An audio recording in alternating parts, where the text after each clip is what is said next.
guys, we just want to welcome you to Rusty and Billy's Wrestling Adventure. Welcome to the first official video episode.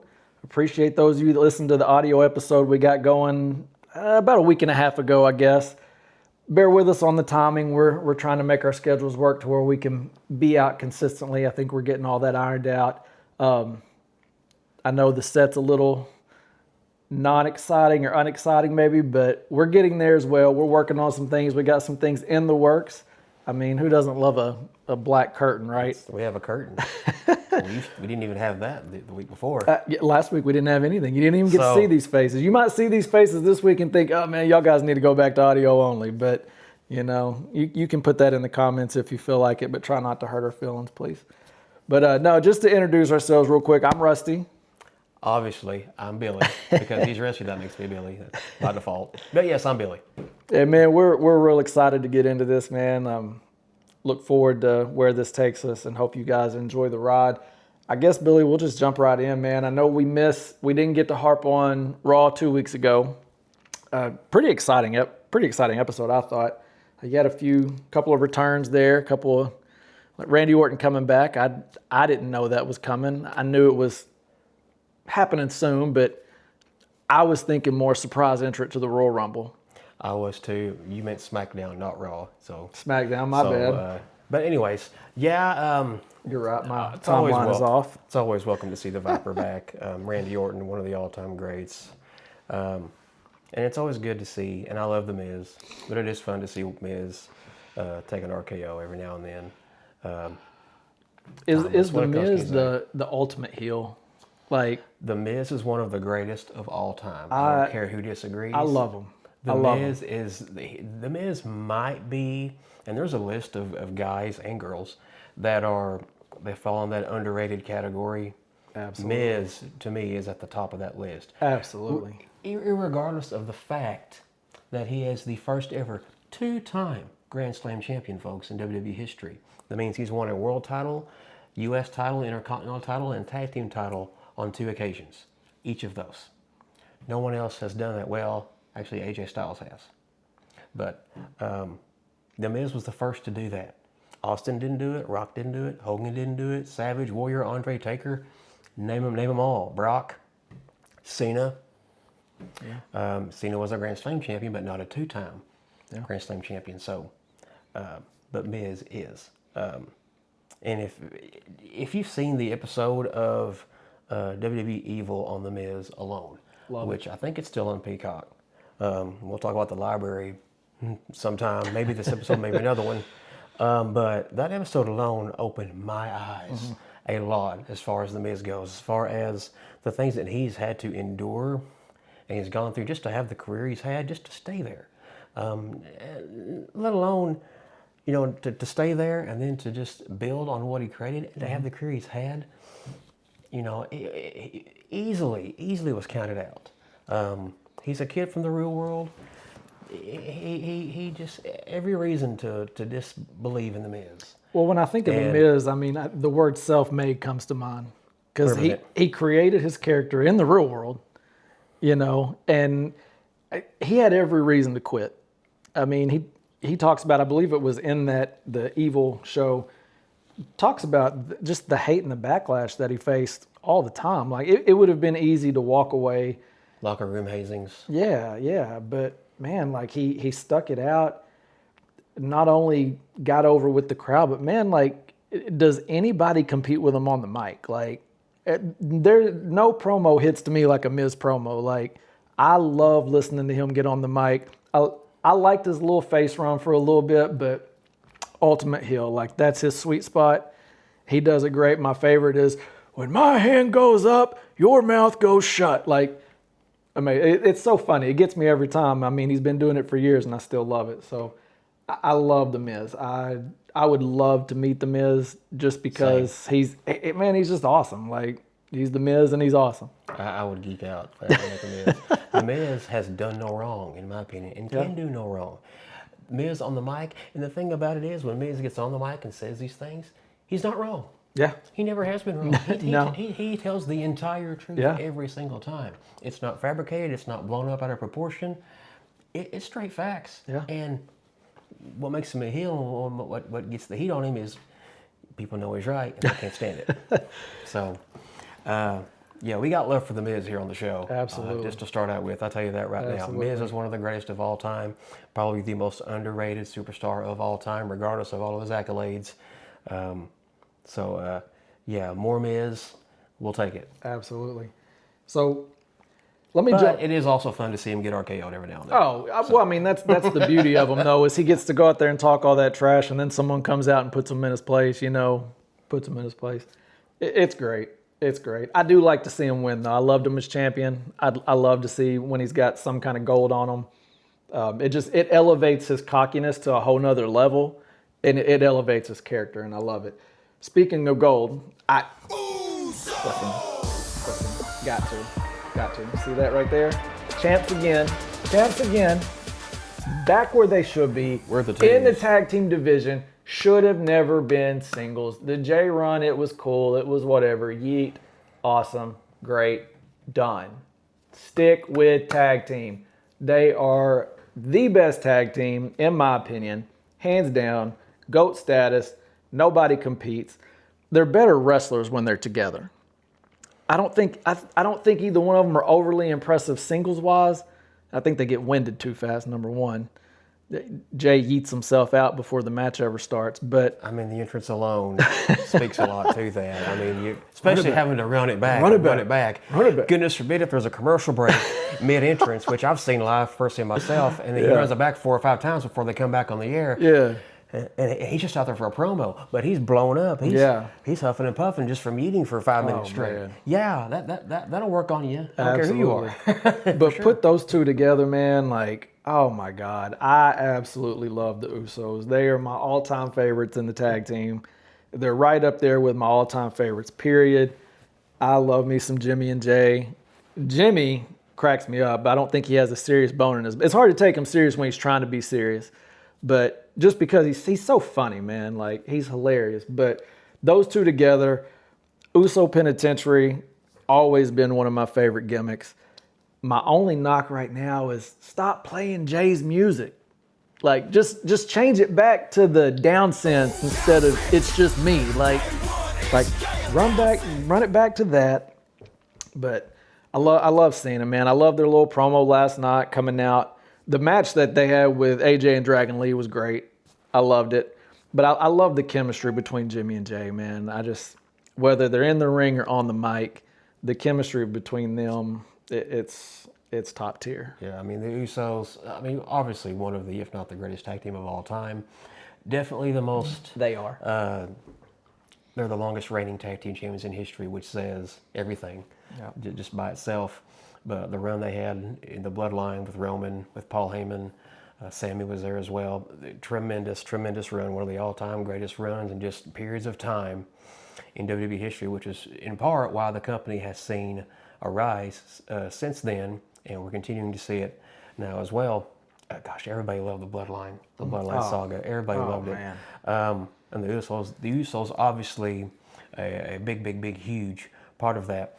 They're such a great tag team, though, that you kind of wonder, you can't help but wonder and want to see them branch off into singles and see how they would do. And they did that when, everything fell apart with the Bloodline.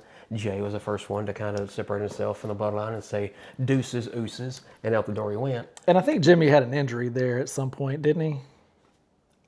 Or maybe it was just story. I know he disappeared for a little bit because then he came back and cost them, in the black hood and everything, but... I think Jimmy just, they took him out, and then Jimmy showed back up at SummerSlam and cost Jay the championship match against Roman at SummerSlam. Yeah. That was like a month Yeah. or so, or like 3 or 4 weeks of time Yeah. where we didn't see Jimmy, and then he just showed back up and cost Jay everything that he'd worked for there. So family turmoil, it always equals good long-term, good long-term storylines and just arcs as we go along. But a couple years have passed. We're back together now. I don't get the Jay hate. No. When he was singles and yeeting, we loved it. I think that's my biggest thing is like you and I know you don't get online and read as much. I think you had said previously, but Try not to. I get on there and I read some of this stuff and I go down these rabbit holes and you get on there and people are like, oh, he's terrible, all he does is yeet. But man, if you watch the crowd, man, they live for the yeeting. There you go. The whole run it back started because of the crowd. Like, it's not like Jimmy was like, hey, I think I want to yeet, or Jay was like, I think I want to yeet some more. Like, the crowd wanted it, man. Like, they wanted it, and they get excited every time he does it. Like, so it's hard to hate it. And that's the thing. The real reaction is where the crowd is. Exactly. It's not online. The internet hates everybody and everything. Absolutely. You don't have to look very, very far or very hard to find it. You could be, if Mother Teresa was still on Earth, there probably would be, somebody would have something to post online negative about Mother Teresa. It's just the way it is. No one person or thing is pleasing to everybody. That's just the way it is, especially online. So, but where the real reaction, where you get the no question about it, right, wrong, or indifferent, whether the fans care or they don't, or what they think about anything, it's the live crowd. Absolutely. And everybody is yeeting with Jey Uso and have for a couple of years now. So his singles run was great. He won the Royal Rumble and won the World Heavyweight Championship from Gunther at WrestleMania 41. Made him tap. Made Gunther tap. Of course, we talked about how Gunther made Cena tap and our thoughts and opinions about that. But, but of course, that's kind of the time also during that World Title one. Good grief, almighty. Need a drink here. World Title run where you could just kind of tell it was kind of working on Jey a little bit, kind of weighing him down. He would get blown up in his entrance. He would get blown up in the ring. He was just off. He wasn't quite the same. That's just my perspective. Hopefully I'm wrong. I love to be wrong in these kinds of cases, but it just wasn't the same, and it wasn't long before Jey, did lose the title back to Gunther. But now the Usos are back together. Didn't take them long to get some tag team gold again. I'm kind of with you on the entrance thing. The music, they're using Jay's entrance music still when they do have their own tag team theme and have had for years. Which and it's literally just a one-line change, so. Yeah. But I also wonder, I can't help but think that this might not be a permanent thing with the Usos. Oh, I don't think I hate to. Don't tell me that. I don't want to. I don't want to pop holes in anybody's logic here, or burst bubbles, anything along that line. Consider mine burst. But, Pop, I don't think the Usos are going to stay together for a copious amount of time. I don't know if they're going to make it to WrestleMania. They may make it to WrestleMania. They may make it past WrestleMania, but I think maybe in a year from now or so, or less, I think there's going to be something unfold with Jey where Jey just wants more. And I think that, it's great to do all the things with the brother, but they've done that already. Been there, done that. Jay's tasted that sweet nectar of gold and of that level of success. He's going to want more. I don't disagree with that. Unfortunately, I don't disagree with it. It was a fear when they first put them together. Honestly, I was afraid that it would. My thought was they'll lose the championship match, and Jimmy will be the one that got pinned, and Jay will just flip out on him. And I think at some point down the road, if they do divide them, it'll probably be something along those lines. Like you said, Jay's had a taste of solo success, and so he'll look at, if they go on a run where they lose and Jimmy takes the fall, Jay's going to go to why do I need you? I don't need you, and man, I don't want to see that, but unfortunately in my mind, I feel like that may be where this road takes us. I go back to that tweet that Jay put out. He had lost, I forget what match it was now. It was just a couple months ago, but he had lost a pretty important match, and the crowd was just on him the whole time and just, were giving him a hard time. He tweeted out. Oh, was that the you win, talking to the crowd, retirement, talking to the crowd on the retirement thing, the match in the tournament. It was the last time it was in a tournament. Yeah. That's right. Okay, yeah. And he tweeted out, "You win," talking to the crowd. Yeah. So and then we saw him crash out 1 week on Raw. Literally the next week, he's back with Jimmy as if nothing ever happened. So I'm just feeling like there's more underlining here than what we are seeing just yet. I think that was the only thing that really bugged me was just how they put them back together. I'd like to have seen something a little more dramatic, maybe, because so during the Bloodline saga, that was a movie, man. Like everything was like a movie. The ultimate was when Jimmy was out of the Bloodline and Jay was ripping him up and down, and he's like, you know what, you out. And I'm out too, and freaking super kick Roman's teeth out. Like that was, oh gosh, so great. Oh my God, I still get chills when I watch that. Like I'll go back and watch that video. It gets me every time. My favorite. But I would like to have seen something a little more dramatic like that with them two getting together. Like maybe during Jay's crash out, Jimmy come out and be like, "Man, I got you. Man, I got you. Man, I got you."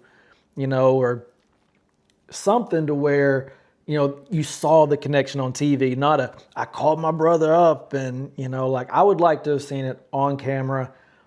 I'd like to see them both go just full on heel. I love the Usos as heels. Always have. Because they kind of do the Bray Wyatt where you're a heel, but everyone loves you, but you're still, you know what I'm saying? Like, you're kind of in between. Yeah. You're yourself regardless Yeah. of crowd reaction. like the anti-hero, you know what I'm saying? Stone Cold in 97. Yeah. Stone Cold's a perfect example. The Rock, most of his, Yep. you know, big runs were, you know, God, is he a heel or is he face? Because he acts like a heel, but everyone loves him like a face. Yep. I think the Usos fit that. I think Roman is a good one for that role. You know, there's just some people that fit that character perfectly, and they are one of those teams that I feel like fits that. But curious to see where they take that. Let us know what y'all think about the Usos, what y'all think is going to happen with them. Curious to see everyone's opinions. Speaking of that Raw where the Usos became champs, another title changed hands. U.S. Open Challenge. Carmelo Hayes. You talk about an out of nowhere banger. Yeah. An instant classic that no one saw coming. Ilya Dragunov, when he won the U.S. title, okay, that match against Sami Zayn, banger. Ilya Dragunov had banger, not to steal Sheamus's gimmick, but had banger after banger after banger after banger. That is true. Every match was phenomenal. Ilya Dragunov, another there's nobody else like him on earth. I would be shocked if he's not a world title holder. I'll say the next 2 years. I'll be shocked if he's not. It'll take something like injury, goodness forbid, or just anything like that that'll keep him out of that picture. But man, him and Carmelo Hayes, 2 SmackDowns ago now, tore it up. If you have not seen it, go out of your way. Shout out to Conrad Thompson to watch that match. That I was standing in my living room watching that match, just nail biting, just near fall, just back and forth. It's Ilya Dragunov, it's Carmelo Hayes. Like the match just kept going, and you're thinking, okay, Ilya's probably going to beat Melo here, but I would like to see Carmelo Hayes, you know, achieve the same level that he did have in NXT, because he was the guy in NXT. He was him in NXT, and got caught up to SmackDown. Was the first draft pick on SmackDown this last year, if you remember, but. Just kind of been in that mid-level there, kind of floating around there for the last year. But man, he crashed through that glass ceiling. He beat Ilya Dragunov. He's the U.S. champ now. And then Ilya, what made it special too, Ilya takes the title and puts it around Melo's waist himself. I like that. Just huge. You don't see that at all nowadays. Just huge level of respect there. They're going to run it back. It's going to be great too. I'm so excited for Carmelo Hayes, for Ilya Dragunov, for just everything going on with those two guys. The U.S. title picture as a whole, it is, in my opinion, the thing to watch SmackDown for. It is a phenomenal TV. Now, you said something, though, that kind of sparked something from when we started the show. So, you know, he came into SmackDown, and honestly, it just didn't hit right away. Like, I don't know. For whatever reason, you just weren't like, oh, yeah, Melo. They put him with The Miz. And it's like to me personally, I started seeing him a little different. And I started seeing the him and Miz thing, and I'm like, okay, I'm a little more interested in Melo now because to me, it was just kind of boring. It almost felt like they were trying to force everyone to like Melo. You put him with Miz, I feel like Miz brings out the best in a lot of people. Miz brings out the best in them. You start seeing Melo a little different, and then you start saying, oh man, he could do it on his own.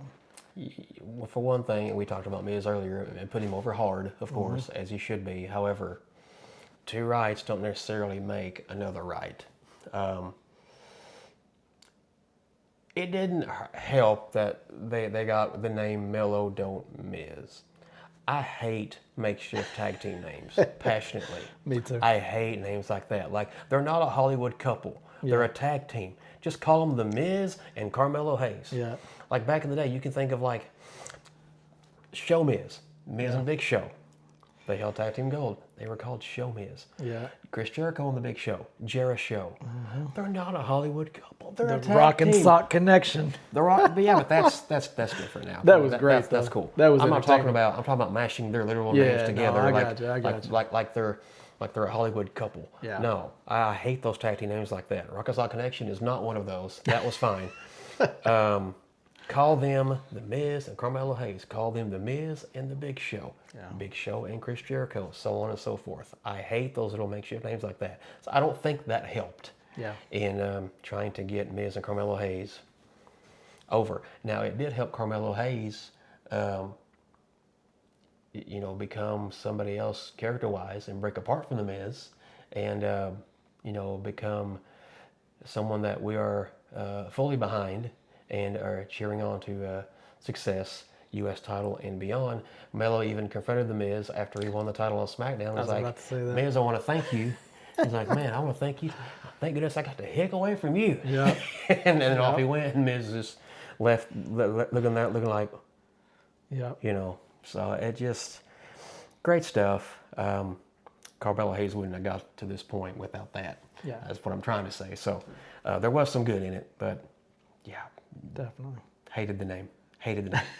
Yeah, I'm not a big fan of the meshing of the names. Like, I think they're doing it right now with Io Sky and Rhea Ripley, calling them Rio and Ash. Just stop with all that. I'm not a big fan of the makeshift tag teams anyway.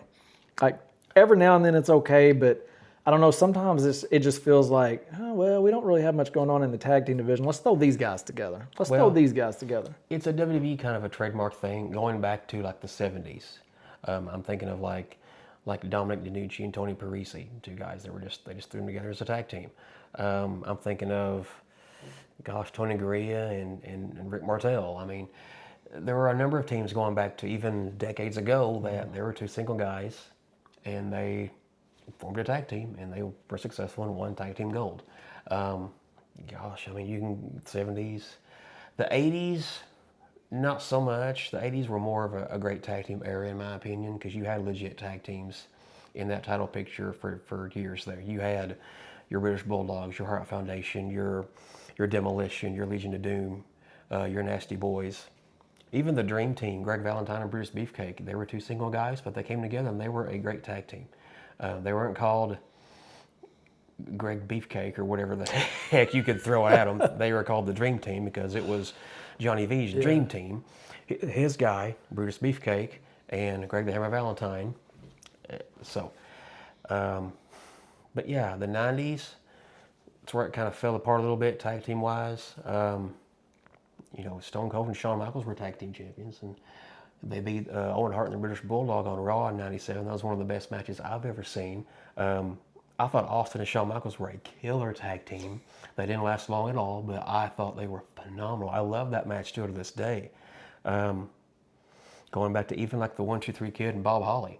Marty Jannetty and the 1-2-3 Kid. I mean, there's a combinations of single guys that won tag team gold and lots of makeshift tag teams. Yeah. 2000s, I mean, you got Batista and Rey Mysterio. You got,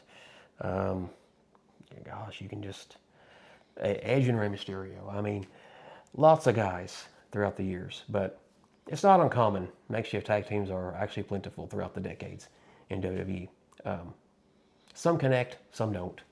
So we'll give things time, and if over time we don't see that they are measuring up, getting anybody's attention, then yeah, creatively speaking, we're gonna kill that idea and move on a different direction. So I think that's what you're talking about. Yeah. I like to see, I don't know, I feel like the tag teams, I'm not crazy about each brand having their own tag team championship. There's just not a stable of good, solid tag teams, in my opinion. Some of you may disagree with that. Like the Wyatt Six, for example. I don't mind them having the tag belts. I like it. The problem is you never see them. You never see them. I love the little beef they've got going with MFT, but I don't need my tag team champions in a faction feuding with another faction without, I don't know. It's just weird to me. It's just weird. I want to see my tag team champions competing. I want to see it out there. Even if every match doesn't have to be a title match, but I want to see them out there. Heck, half the time I forget that there's even tag team champions on SmackDown because you never see it. Like you never see them. And I could get started in the Wyatt Six and talk all night because while I love the faction, you never see them performing. Like I thought they were going to do that when they put Loomis and Gacy in the tag team and they won the titles. I'm like, awesome. They're finally going to start putting these guys in matches so we can really buy into this Wyatt Six thing. And when's the last time Nikki Cross had a match? Oh, it's been years. Like, geez, Years. man. Like 2 years. what are we doing? Ish. They definitely need to do more with the Wyatt Six. Their promos are awesome. Love them. There's nobody like them. Yeah.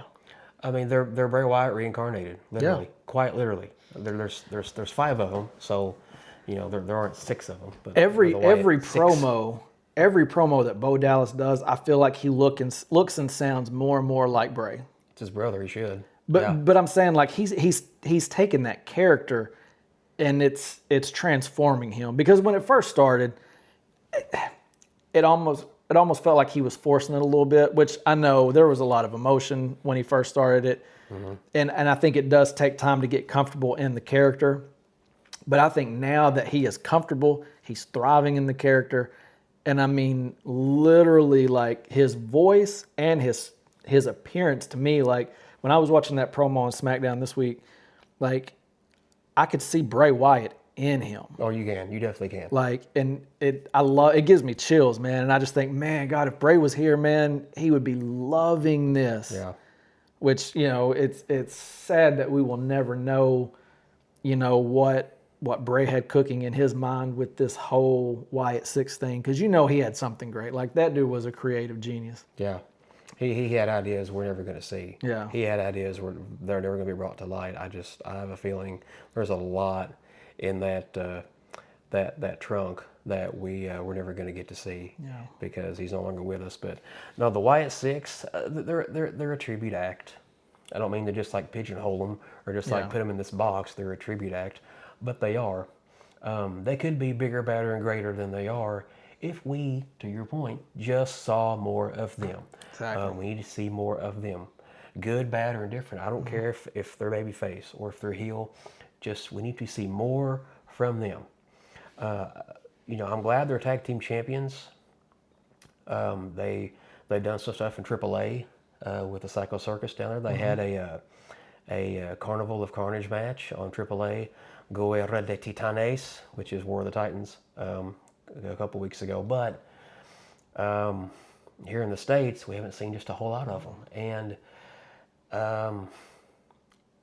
it's my fear, and I hope I'm wrong. This is one of those cases where I hope I'm wrong. I feel like in a year or two, we might not have any more Wyatt Six. I feel like the concept is going to run its course, and we're going to move on to something else. If they don't steer the ship in another direction and get back on track and do something where we want to see more of them. Yeah, they've got to book them can better. do. I mean, period. They've got to book them better, period. And you're talking about doing a 3-hour SmackDown and you can't find time to put your tag team champions in there in something legitimate, like a match. Like, you want this feud with the MFTs. Well, how about putting your tag team champions in some matches and at least let the MFTs come out and interfere something? And you mentioned earlier about tag teams, like legit, just full-on tag teams in this current day and age. Where are the Street Profits? Angelo, Great question. Montez, where y'all at? Seriously, man. You're like the only legit tag team on SmackDown now. Because Tommaso Ciampa's not going to renew his contract, so there goes DIY. Who else? Pretty Deadly. Kit Wilson's a single star now. Yeah. Elton Prince got injured. Kit Wilson, by the way, he's going to be a phenomenal single star. Okay, hit that entrance theme. I don't care who you are. You can't help it not like that. I hated Pretty Deadly, but I'm coming around on the Kit Wilson just because it's the way they're booking him and the way they're pushing him.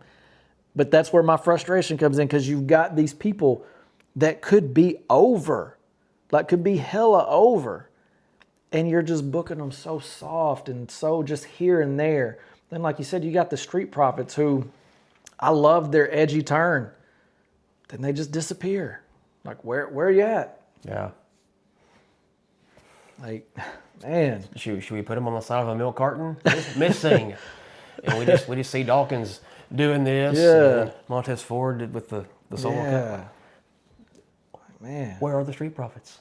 That ladder match they had at SummerSlam, the tag team titles, phenomenal. Yeah.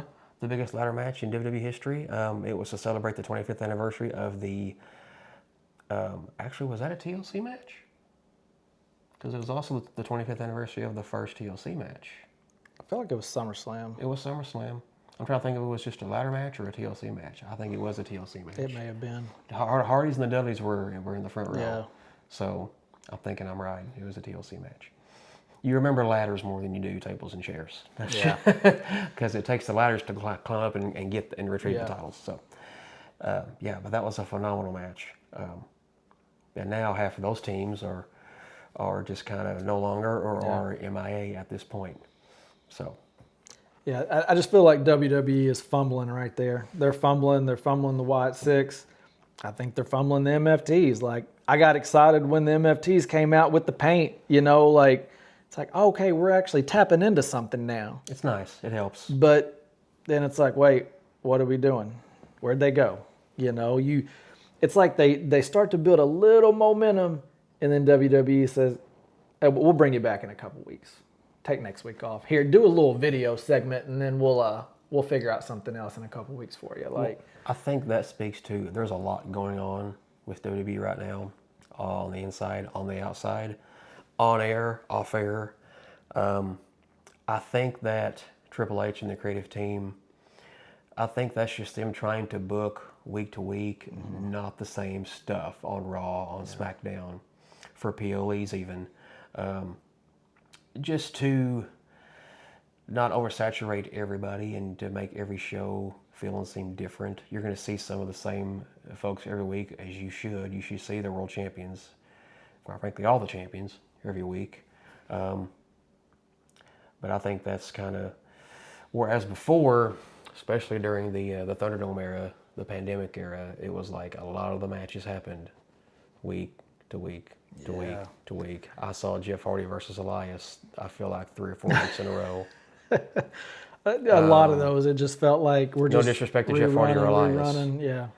It was the time. And it's just there wasn't a lot of creative being poured into the product for a number of years there. I don't feel like, anyway.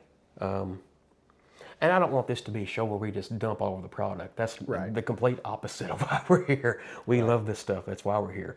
We want to add on to it and hopefully add on to your enjoyment and your experience of being a fan of this, the same as we are. But I'm not going to be one of those people that get online and just gripe and complain and just dump all over everything because I have a slight opinion that I didn't like. I didn't like somebody's gear, or I didn't like a finish of a certain match, or just any other thing like that, and just nitpicking everything apart. At least I'm not here for that. Hopefully you're not either. But if you are, I guess that's why I'm here, is to, that way we can clash, and it'll be a good show for y'all. Which we're going to here in a few minutes, so get ready. Yeah.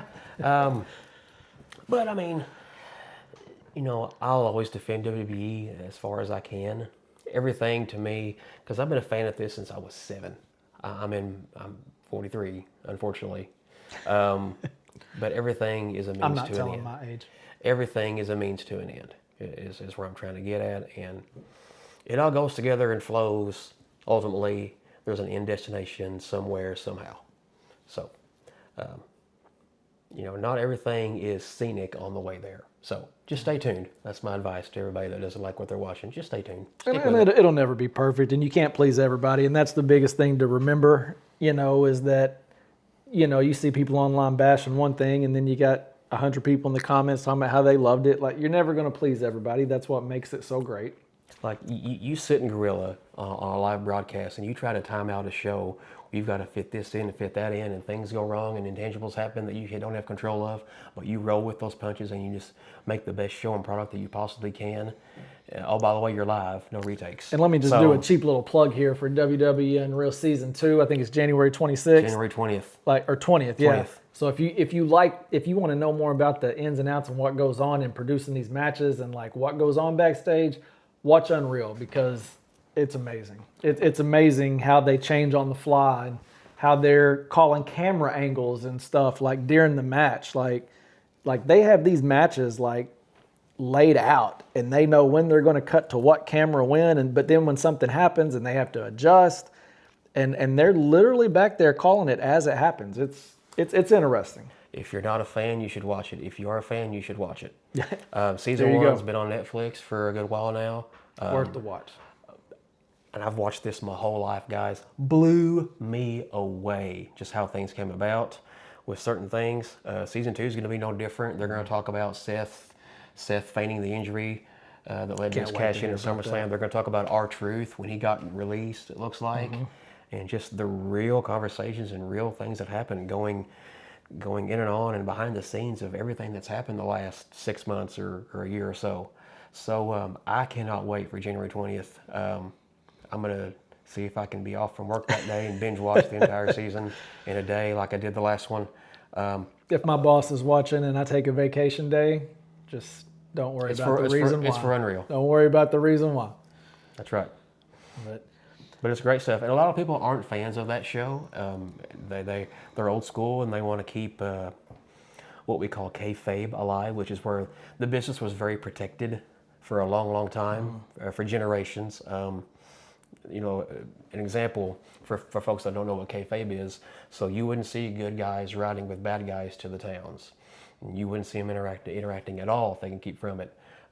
If you saw a wrestler out at the grocery store or just anywhere in public, they automatically went into that character, whether they were good or bad or, what have you. There was no separation character to the real life person. Nowadays, and of course, in your sense, the business is wide open. The curtain has been pulled back. Not our curtain, because our curtain is still sitting here. But in this day and age, and in my opinion, it would have come to light anyway. Because in this day and age, we know everything. Really, we do. It doesn't take a genius to see somebody get punched in the face a lot and there's not a mark on them. Hey, wait a minute. The Undertaker does not really shoot lightning, folks. I'm sorry. So things like that. However, it's also opened up possibilities creatively for things like that. For a character like The Undertaker to come in and be able to summon lightning. For Kane to be able to, live in his daddy's Paul Bear's basement his entire childhood and then show up looking like a mirror image of his brother and shoot fire out of the ring post. I mean, come on. Yeah. You're not going to get that anywhere else, folks. This is sports entertainment. There's nothing else like it. It is quite literally a mishmash of everything you can think of. It is sports. It is physicality. It is drama. It is comedy. It is adventure. It is terror. It is a mixture of just any and all kinds of live entertainment you can think of. It's rock concert. It's light and fireworks show. It's all that. There's just nothing else like it on the planet. That's why we love it. That's why I love it. But some folks like to be old school and don't want to have the curtain pulled back. Unreal pulls it back. Unreal tears the thing off. yeah. So if you don't want to know the inner workings of the business, don't watch it. But if you do, quite frankly, you should, because that's the day and age we live, you'll want to watch Unreal. Absolutely. Absolutely.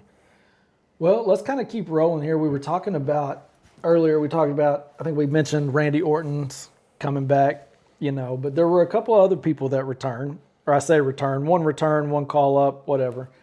But woo. When he came back a few weeks ago and had the little match, and it was just a one-off thing. I was excited, but I was like, dang, man, like, I kind of liked him. Like, I caught his glasses at a show. I got to find those. They're going to be a prop on the set, by the way. I've got to find them. But I caught his glasses, He's one of those characters that you either love him or you love to hate him. You know what I'm saying? Yeah. Like, but either way, you love him, and he's entertaining. He's charismatic.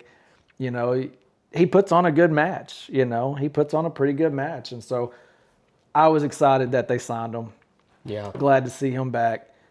100%. And then you top that off with Trick Williams. Like, now we're putting something together. Yeah. Now we're putting something together. And they're also teasing Obafemi on both Raw and SmackDown. We don't know if Obafemi is going to wind up on Raw or SmackDown. Obafemi, as we're recording this, is still the NXT champion. No. As we're recording this, full disclosure, NXT New Year's Evil is happening right now. We don't have a second screen watching it. We're recording the show, but... maybe we should have thought that one out. I And know. had that going and like... But see, I can't do that. I can't. Yeah. I'll have to watch and like be 100% invested in Yeah. watching the show. I can't do this and that at the same time. we would have a crappy show if that were the case. But as we speak, he's defending the NXT Championship against TNA X Division Champion Leon Slater tonight. I hope Leon Slater pulls it out. A TNA guy has not won the NXT title yet. It's been the other way around. Trick Williams won the TNA Championship. So. Gosh, and Leon Slater is the future. He's another one kind of in the same vein of Javon Evans, and they've tag team a lot. Well, and it would make sense for that to happen tonight if they're talking about bringing him up to the main roster. Well, Leon Slater isn't even...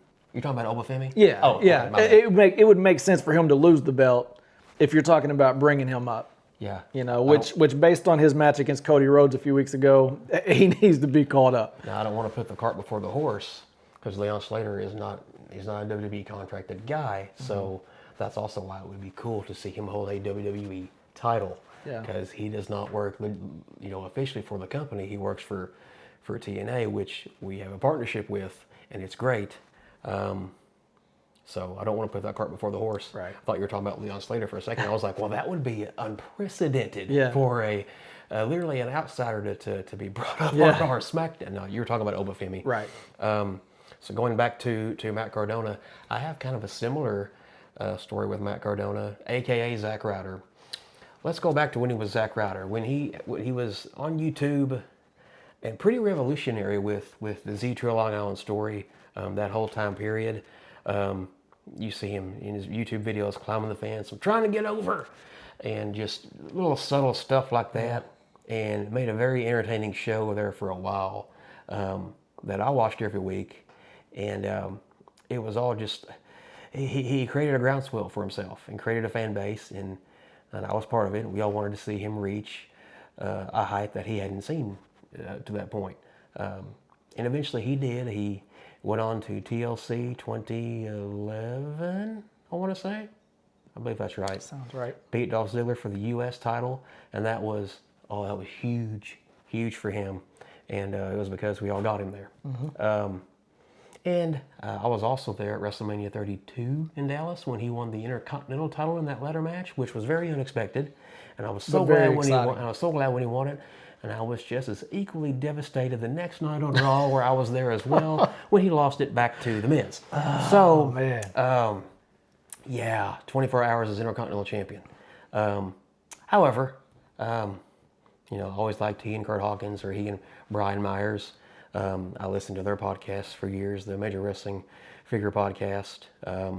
Just kind of kept up with their work kind of here and there on the indies, and of course TNA, since WWE signed a partnership with TNA. When Matt Cardona won the Intercontinental title after that WrestleMania, they released a shirt that said, "I still woo woo woo." And I bought that shirt, and he said, people that bought that shirt, send me your info. I'll send you an autograph card. I did that. I got an autograph card, a Zack Ryder card. Oh man. Because I proved that I bought a shirt. He also DM'd me one time. So I own the Mattel, the basic John Cena, 1 of 1,000, one of the first ones produced. So back in 2010, when WWE launched the Mattel line, January 1st, 2010, that stuff is in stores. So I'd already pre-ordered the first 2 waves from Ringside Collectibles. Shout out to Ringside Collectibles. The first 1,000 of the basic figures were going to come with championship titles, and they were each going to be numbered 1 to whatever number out of 1,000. The first 1,000 in production and out to retail. I'm in Clinton, Arkansas, the Walmart in Clinton, Arkansas, and I've already got the stuff pre-ordered. It may have even been in my house at that time, but I look in the toy aisle just to kind of see the product on the shelf. Just to, I know there's not going to be anything new there for me. I just want to see it on the shelf and go in there and look at it. And I do, you know how you do like a double take and look at stuff, and or even like a 3 take. It's like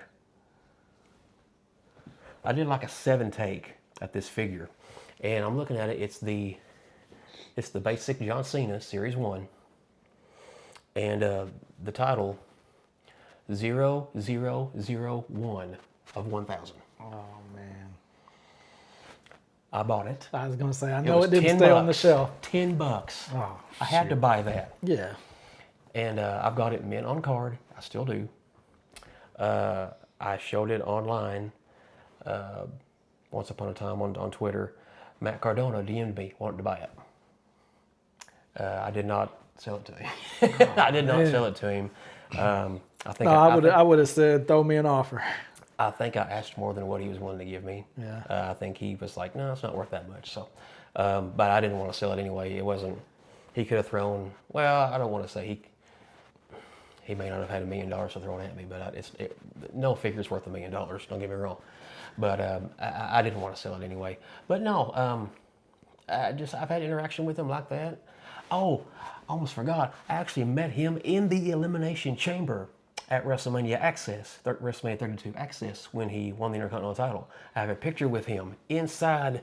They had the full Elimination Chamber set up or into the ring where you could walk in and get photos taken. Oh, wow. I have a picture with him, and I'm doing this, throwing up the LI in the Elimination Chamber. That's pretty cool. So that's all the interaction I've ever had with him personally. But he's always been very nice and cool, and he don't remember me from Adam, but anyway, there's that. Yeah, so I was very glad and very thrilled to see Matt Cardona make his debut. Matt Cardona, how do you not remember this guy? Right. I mean,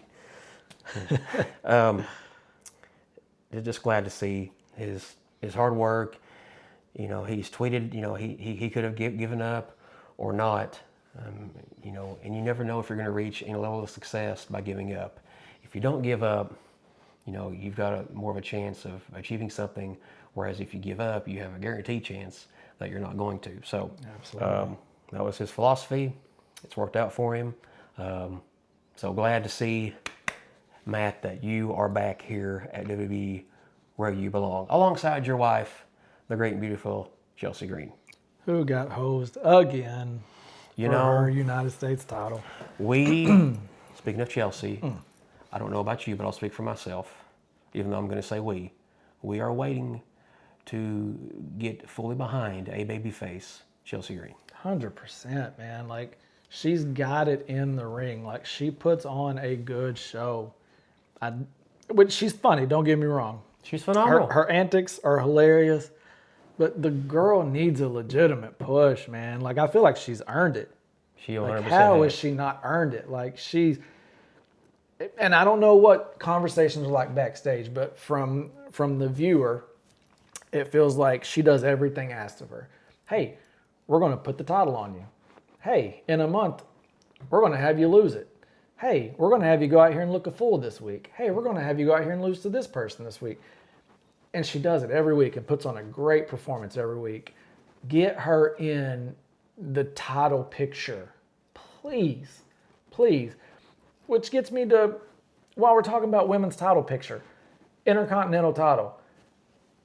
I've had enough Becky Lynch. I've had enough Becky Lynch. Good God, I feel like you are shoving her down our throats. Like, you do all this to build up Maxine Dupree for her to lose within, 30 days? What was it, 38 days? Something, I don't know. Like, it wasn't very long. Well, no disrespect to Maxine Dupree, and I loved when Maxine Dupree won the Intercontinental title. I wanted her to. I wanted her to have a good, lengthy, healthy run with it. However, I did not expect it still. Yeah.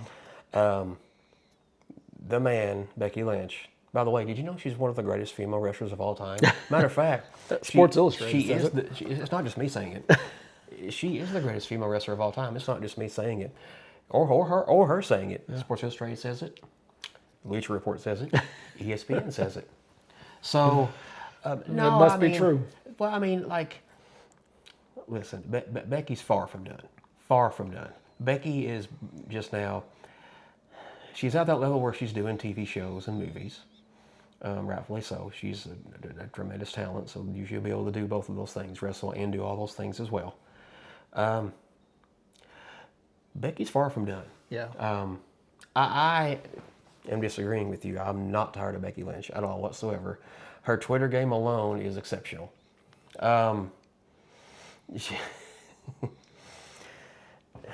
I'll agree with this. Heel Becky over face Becky, I will take. And you're right. Her posts and stuff are great. They're funny. They're entertaining.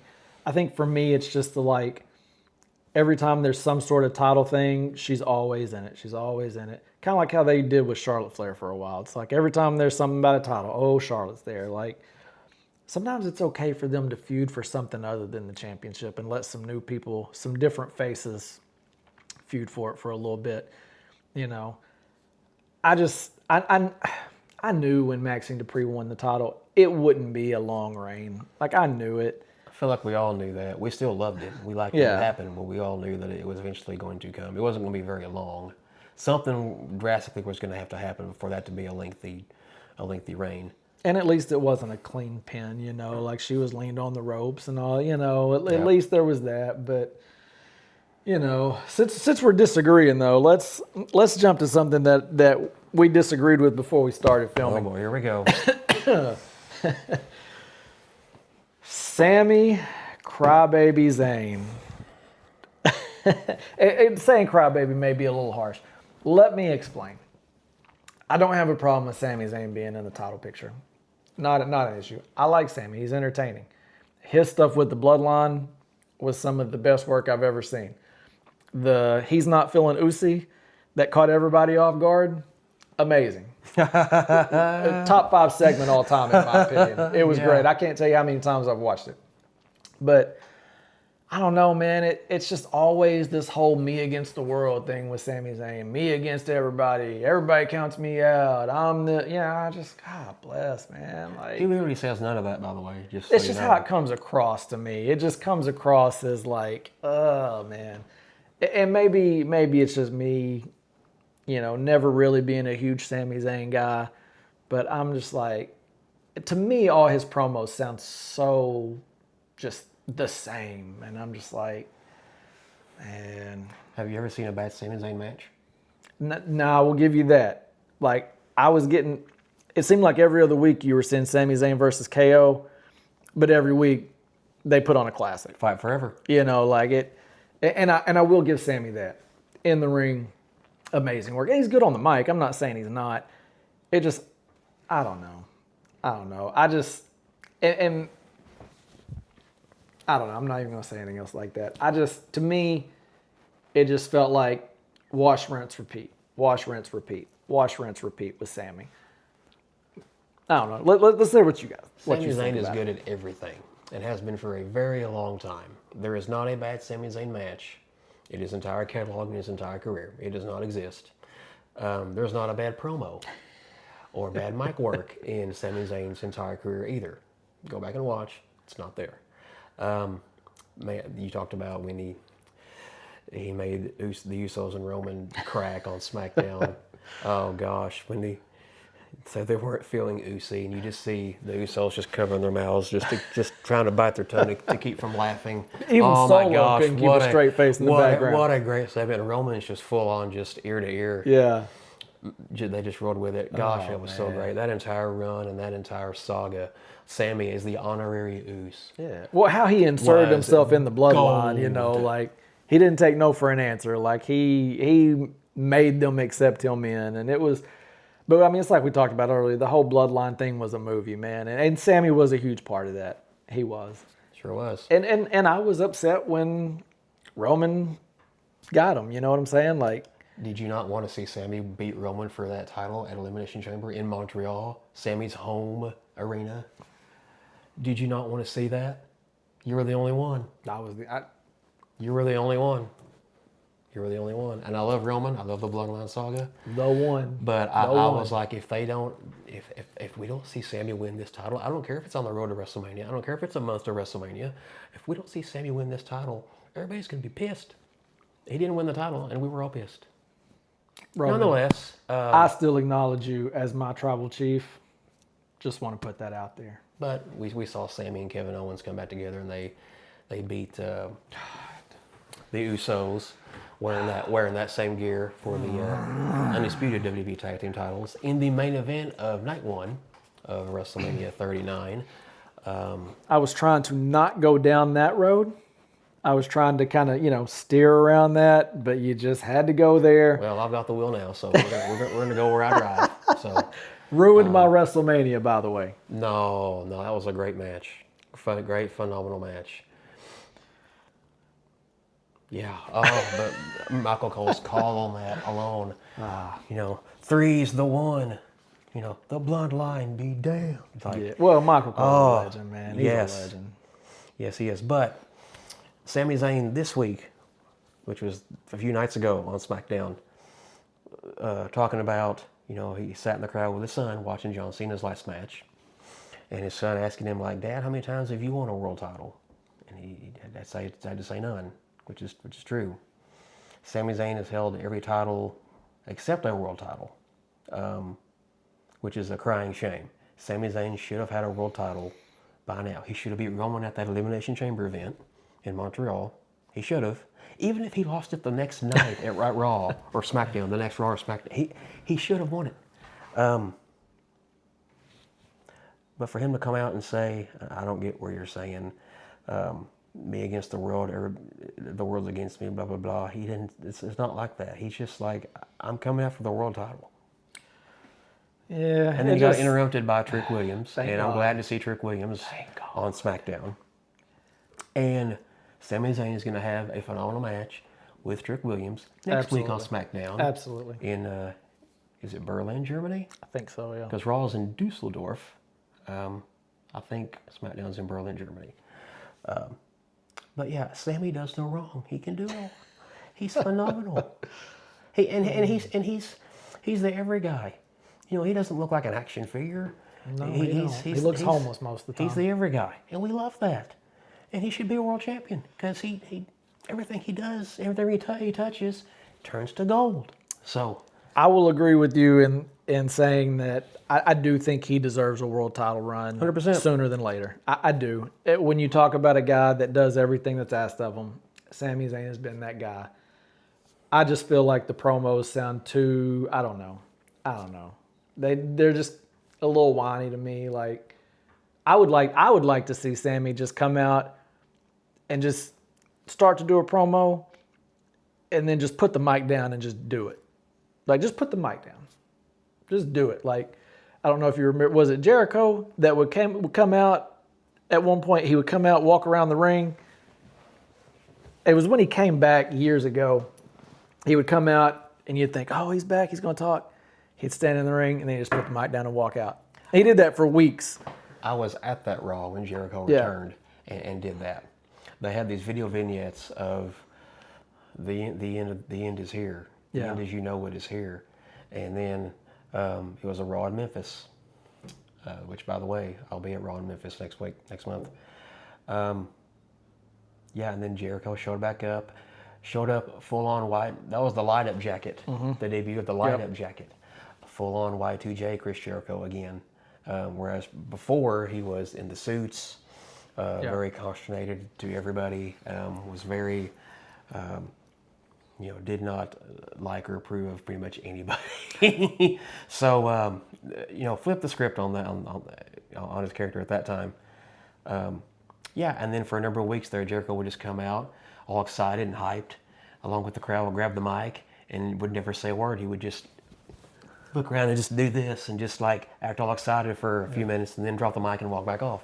Yeah, so you want to see Sammy do that? I don't want to see him do that. I would rather see more of like a Sammy come out and you think, oh, here goes a Sammy promo, and then just say, I'm done talking, and just do it. Like I would like to see something like that, more aggressive. Just, I don't want to hear, oh, my son asked me how many championships I had, and I had to look at him and say none. Like, okay, whatever, dude. Like, just at some point, just say, you know what, I'm done talking. I'm going to show it. I'm going to do it. Well, I also feel like that Nope, Trick William, dog walks him. I also feel like part of the connection with the fans would be lost if he did that, because that's how you kind of make a connection with the audience, is by talking and emoting, and I feel like a lot of that would be lost. Well, he ain't connecting with me, so. Well, you're connecting But that's with just me. That's just me. It is That's just just me. It is just you. And I may be the only one out there that feels that way. And if I am, please tell me. Tell me how wrong I am. Going back to what I was saying earlier, there's not one person or one thing on earth that pleases everybody. Yeah. Everybody's got their own choice and flavors. Well, that's what makes it fun. So, yeah, if we just agreed on everything, you wouldn't care to watch the show. So to kind of wind things down, let's talk about Raw last night. So, you said you've not watched any Stranger Things, diehard Stranger Things in this house. We love it in this home. Don't give away anything to me. I won't say anything. I'll get to it eventually. Yeah, you need to. It's great. So I was so pumped for this Stranger Things Raw, and once again, Triple H, it's going to be epic. Like, if he uses the word epic one more gosh dang time, I might lose it. Because he overpromises and underdelivers so much. But, then it starts coming on. You see, like Finn Balor made a post and it showed, the upside down and he was the Demon King. And then up here he's Finn Balor and you think, oh man, Demon King's going to be back tonight. This is going to be awesome. Show opens up. You got the Stranger Things music. You see the van and all the decor and you're like, oh dude, I'm so hyped for this. This is going to be great. It looked cool. It looked really cool. Yeah, it looked awesome, man. And you had the WWE merch with the Stranger Things themes. You know what I'm saying? Like, oh man, this Triple H is gonna come through for us this time. Like, it's really gonna be like he's finally gonna use the word epic, and it's gonna be at least close to it. By the way, speaking of epic, if you want to get your hands on that merch, it's only available for a limited time. Go to my X account at @BHortonWWE. Click that link. It helps your boy out. Matter of fact, I'll have them posted in the comments of this video once we get it going, just to save you a little time, because you do want to check that out. But I don't know, man. Like, I thought maybe they'll do some try to do some different matches where they incorporate some of the Stranger Things lingo or something. Like, I don't know, man. I really don't know what I expected. I just expected it to be more than just some decor. Well, I think it was cross-branding with Netflix. That's probably the biggest show on Netflix that I know of anyway, Stranger Things. That isn't the WWE anyway. And that's exactly what they were doing. It was just a little cross-promo, but I don't know, man. Just the way they were showing these things, I thought, okay, we're gonna get kind of a twisted side of some people. You know what I'm saying? Maybe some face paint or just something, man. I just thought there would be something. I really thought we would get Finn Balor with the Demon King. They tease us with it a lot this year with the Demon King. Like, they would have him stand there talking and then have like one of his little Demon King dolls in the background, or like a face, like a picture with the Demon King face. And you think, man, okay, they're gonna, we're gonna get a taste of that again, because I think it's a character that you can't use a lot, but you need to bring it out sometimes. But so I thought maybe this is it when he posted that, because you knew Liv was having a match. Mm-hmm. So you thought maybe they'll do something to bring that together, but it just didn't happen. To me, the show itself was all right. The Io Sky and Rhea winning the women's tag championships. Okay. you know, whatever. I kind of thought we might get an appearance from Alexa and Charlotte when they won, at least just calling them out, you know, but didn't get that. The Becky Lynch thing, winning again. All right, it was okay. You know, there wasn't anything that just really jumped out at me as like, oh my God, this is so awesome. Minus Braun Breaker CM Punk. So I do think it's a little weird that for every other Netflix show that there's a cast member or somebody from that show almost in every Raw crowd that we've seen since they've landed on Netflix. Couldn't get one person from Stranger Things, though. It was disappointing. I couldn't believe that. I couldn't believe that. Anyways, I mean, at least Dumb-A Derek could have been there. You don't know who he is. He's turned into my favorite character. Freaking hilarious. but Suck my fat one. When you watch it, you'll get it. okay.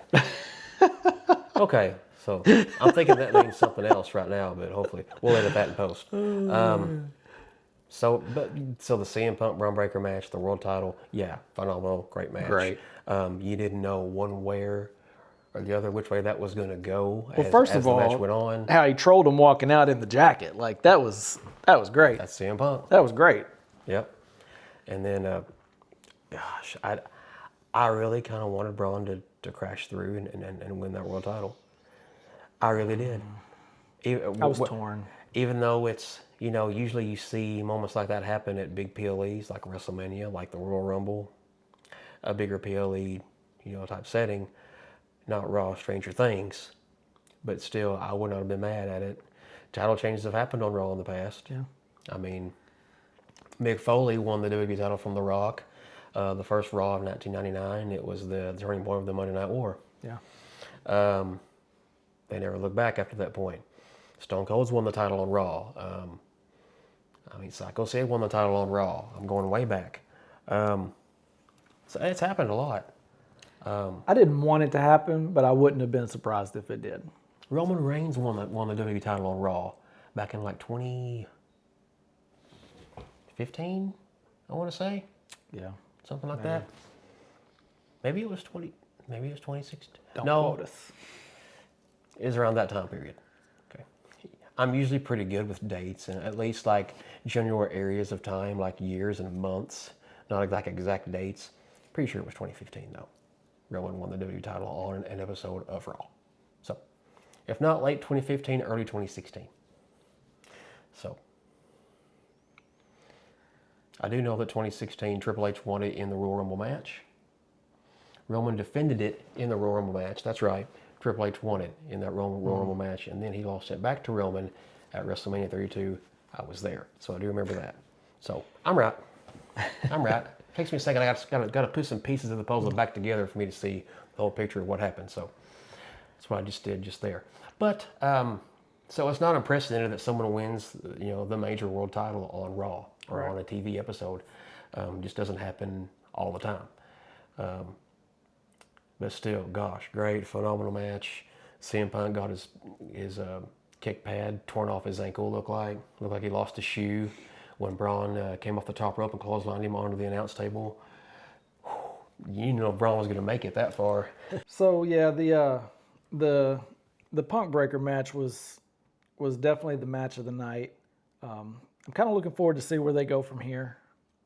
You know, with the Vision and with the Punk Breaker feud. Going to be interesting. It looks to me like CM Punk has some allies as well. Yeah. Rey Mysterio, Penta, and Dragon Lee. Yeah. The Luchadors coming to Punk's aid there, fighting off the other members of the Vision, Bronson Reed, Logan Paul, and Austin Theory. What does this loss do to Braun Breaker, though, if anything? That's the question. It does. It's got to derail him and slow him down a little bit. It does. So if I'm Braun Breaker, if you're a Braun Breaker, what do you do from here? I have an idea. What do you think?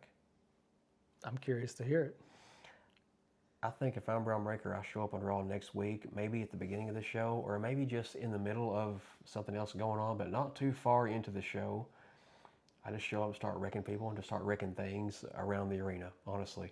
Yeah. And I just go off and I'm just as ballistic and unpredictable and frightening as a Steiner can be. Yeah.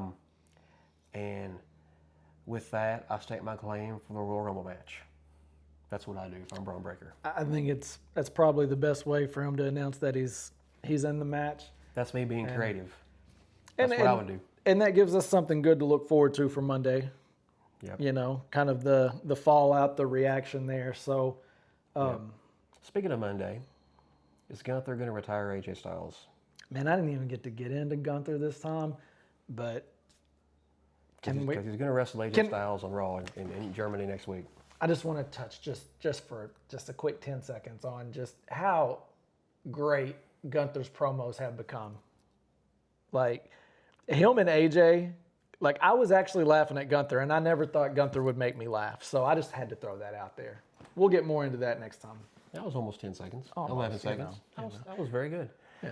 Yeah, it looks to me on the surface looking in here that we know this is going to be AJ's last year in the business as an active in-ring competitor, and it just happens to be in Gunther's face Monday night and happens to have a match with him this next Raw. I'm not saying he's going to retire after this Raw. It could happen, though. Gunther retired Goldberg. Gunther retired John Cena, obviously. Is he going to retire AJ Styles? Is he then going to retire Brock Lesnar as the year goes on?